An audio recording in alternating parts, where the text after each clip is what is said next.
कि 2 बजे का समय था। राजन अपने दोस्त अभिमन्यु के साथ मुंबई से दिल्ली अपनी कार से जा रहा था। अभिमन्यु लगातार 9 घंटे से ड्राइव कर रहा था। लगातार ड्राइव करने की वजह से उसे बहुत थकान महसूस हो रही थी। अभिमन्यु, मुझे लगता है कि हमें राजस्थान से शॉर्टकट होकर दिल्ली जाना चाहिए। 2 घंटे पहले ही पहुंच जाएंगे। और वैसे लगातार कार ड्राइव करते करते मेरी हालत खराब हो गई है और ऊपर से पेट्रोल भी बहुत कम हो रहा है। हाँ यार, यहीं कहीं आसपास पेट्रोल पंप भी नहीं दिखाई दे रहा, इसलिए कहता हूँ राजस्थान होते हुए शॉर्टकट ले ले। वहां पर जरूर कोई ना कोई पेट्रोल पंप हमें दिख जाएगा। अभिमन्यु ने गाड़ी राजस्थान की ओर जाने वाले हाईवे पर मोड़ ली। लगभग 1 घंटे बाद अर्जुन और अभिमन्यु तेजी से गाड़ी ड्राइव करते हुए माधवगढ़ के एक सुनसान गांव की ओर से गुजर रहे थे कि तभी उनकी नजर एक पेट्रोल पंप पर पड़ी। अचानक अभिमन्यु की कार झटका देते हुए रुक गई।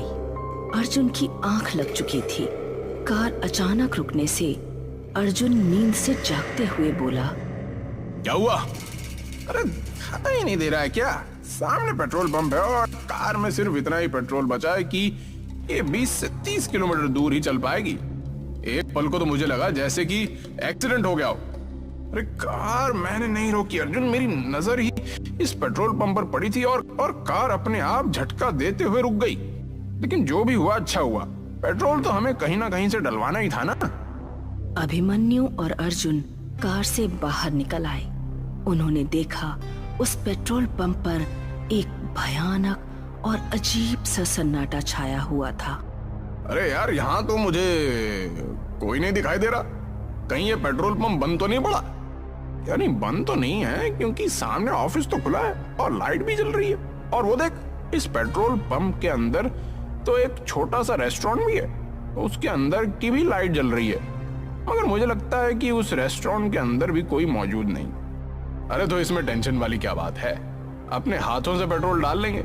इतनी रात में कौन देखेगा हमें? क्या पेट्रोल पंप के कर्मचारी ने हमें देख लिया तो वो हमें चोर समझेंगे? पेट्रोल पंप के आसपास इंसान तो क्या, एक चूहे का बच्चा भी नजर नहीं आ रहा। तभी उन दोनों के कानों में पीछे से किसी व्यक्ति की भारी आवाज टकराई। कौन हो तुम? उस आवाज को सुनकर वो दोनों चौंक कर पीछे की ओर देखने लगे। उन दोनों के सामने अजीब से चेहरे वाला एक व्यक्ति खड़ा हुआ था।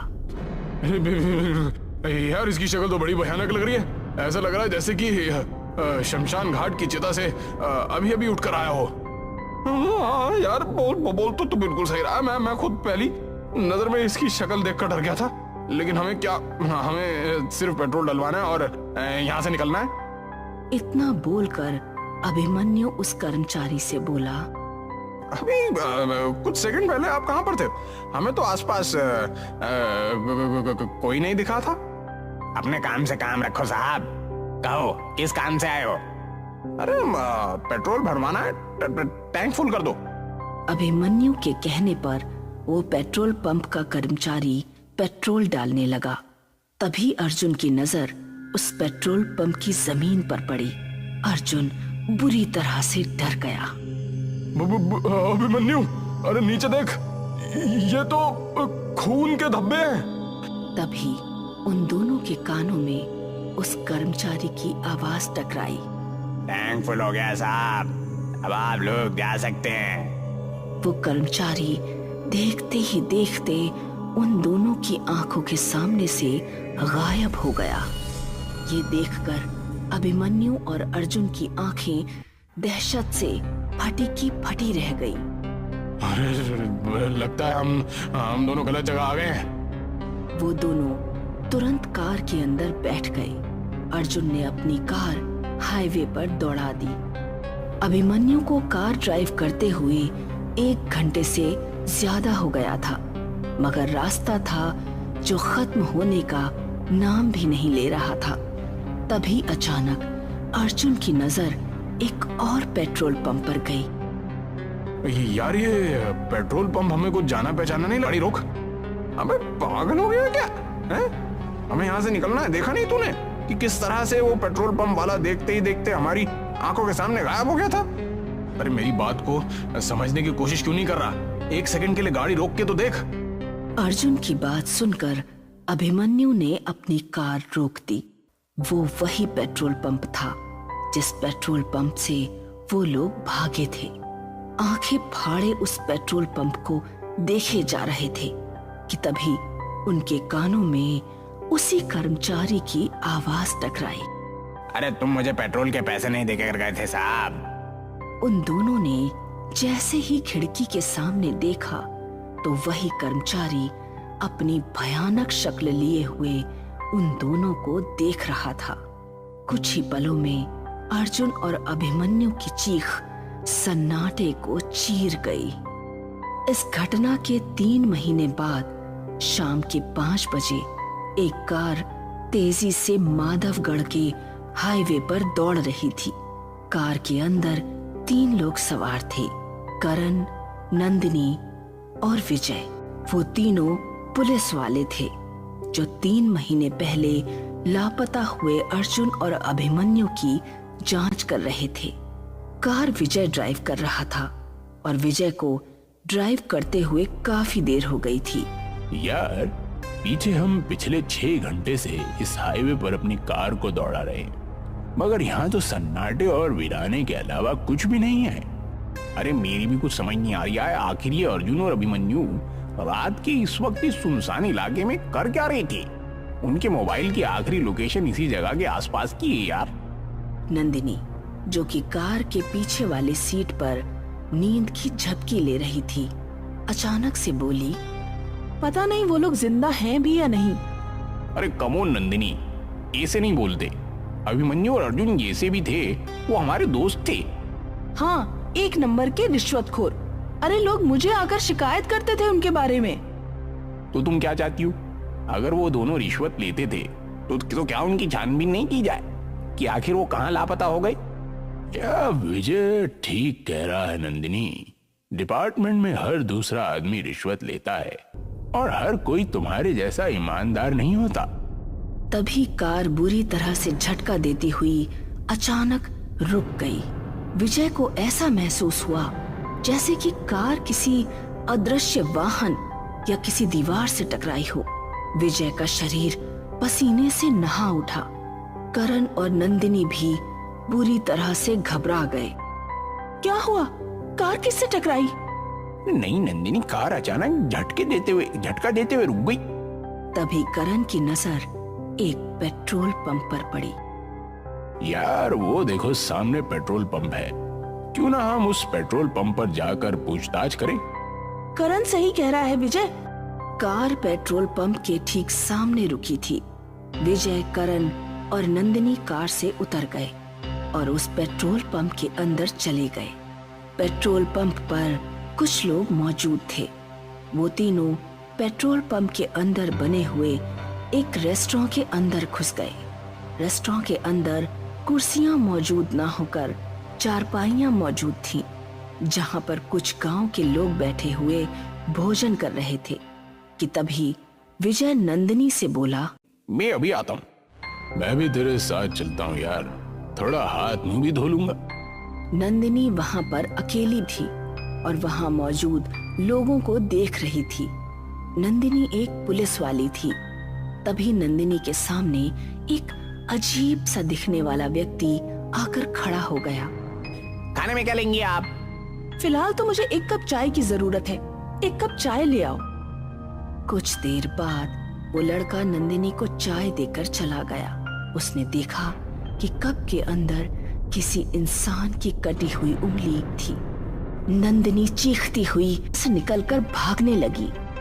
अरे क्या हुआ नंदिनी, तुम इतनी घबराई हुई क्यों हो? और ये तुम्हारे माथे पे पसीना के साथ?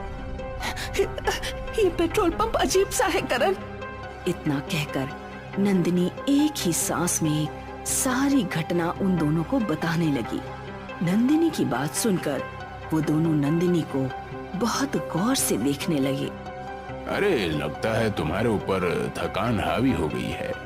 करण और विजय ने जब अंदर जाकर देखा तभी रेस्टोरेंट के अंदर मौजूद लोग एक साथ भयानक हो गए। देखते क्या हो, अपनी जान बचाकर भागो यहाँ से। करण और नंदिनी फुर्ती से वहां से निकल गए, मगर विजय नहीं निकल सका। विजय की दर्दनाक चीख सन्नाटे को चीर गई। हमें जल्दी से अपनी कार में बैठना होगा। अरे कार में कैसे बैठेंगे नंदिनी? कार कहीं आसपास नजर ही नहीं आ रही है। क्या मतलब नजर नहीं आ रही है? यही तो खड़ी थी, कहाँ गई? अरे हम दोनों को अब बातें करने में अपना वक्त बर्बाद नहीं करना चाहिए। जितनी तेज भाग सकते हो मेरा हाथ पकड़कर भागो। वो दोनों उस पेट्रोल पंप से दूर भागने लगे। वो दोनों बहुत देर तक हाईवे पर दौड़ते रहे। उन दोनों की सांस फूलने लगी।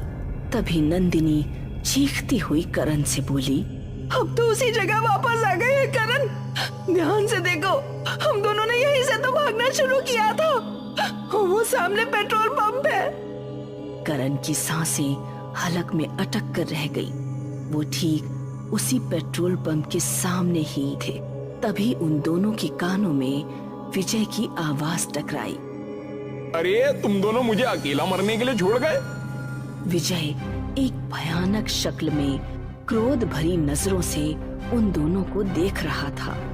तुम दोनों को मुझे भी साथ लेकर चलना पड़ेगा।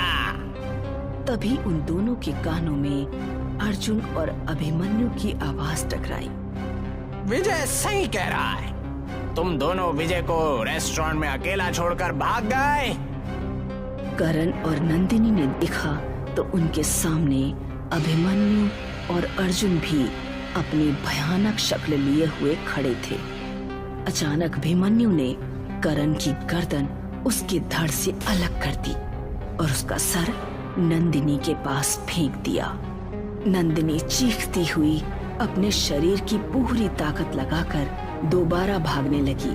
उसकी सांस फूल रही थी, मगर उसने अपने कदम नहीं रोके।